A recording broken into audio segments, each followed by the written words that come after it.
Welcome to the only daily podcast focusing on compliance news of the day. Each morning, start your day with a cup of coffee and Tom Fox, the voice of compliance, to hear about 4 of the top compliance, corruption, or leadership stories you will need to start your day. The Daily Compliance News is a production of the Compliance Podcast Network. January 11, 2020, the Bring in the Clowns edition. First up, and he certainly qualifies for a clown, is the now former chief legal officer, or soon-to-be former chief legal officer at Alphabet, the parent company of Google, is resigning to pursue other opportunities after an investigation into sexual harassment at work. It turned out that David Drummond had multiple affairs with multiple women at the company, and indeed actually fathered a child with someone who was in his direct reporting line. So I don't know if that's in the keep it in your pants or don't be stupid or just bring in the clowns. In this day and age, that kind of conduct is not acceptable. And he is retiring, that's in quotes, with no severance package, although since November he has sold more than $221 million in Google stock. And according to the latest securities filings, he received $47 million in total compensation in 2018. So next, we go directly to the Bring in the Clowns, and we have 2 stories about Boeing from the one from the New York Times and one from the Washington Post.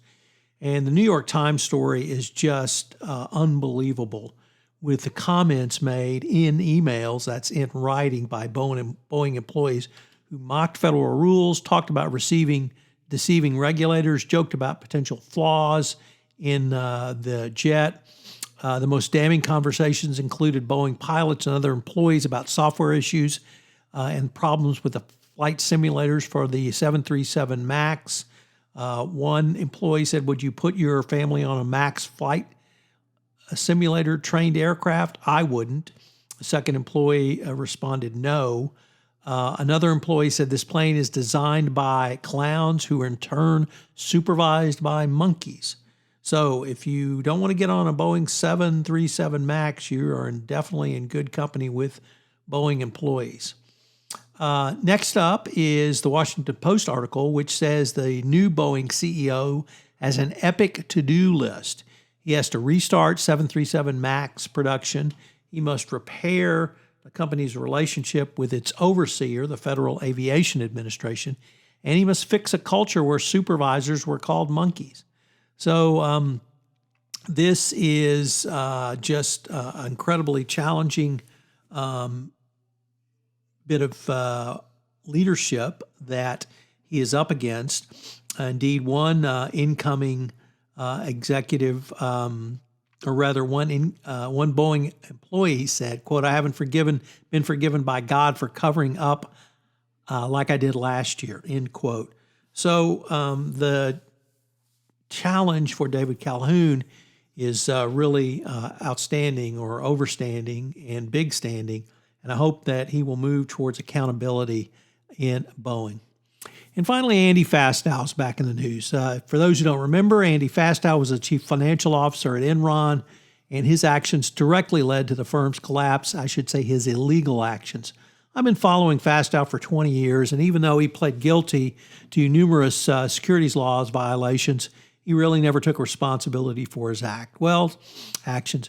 Finally, he did, and he admitted in a speech in Dublin that he was wrong, he was guilty. He thought he was a hero, but he had violated both law and ethics. I don't know if 20 years is too little too late, but I, for one, am glad that Fastow has finally publicly admitted that his part in the debacle that was Enron, how it destroyed a great company, it destroyed numerous people's lives, and sent, of course, Fastow to jail. So Andy Fastow finally comes clean. Hope you have a great and safe weekend. Your football teams win. The Daily Compliance News is a production of the Compliance Podcast Network.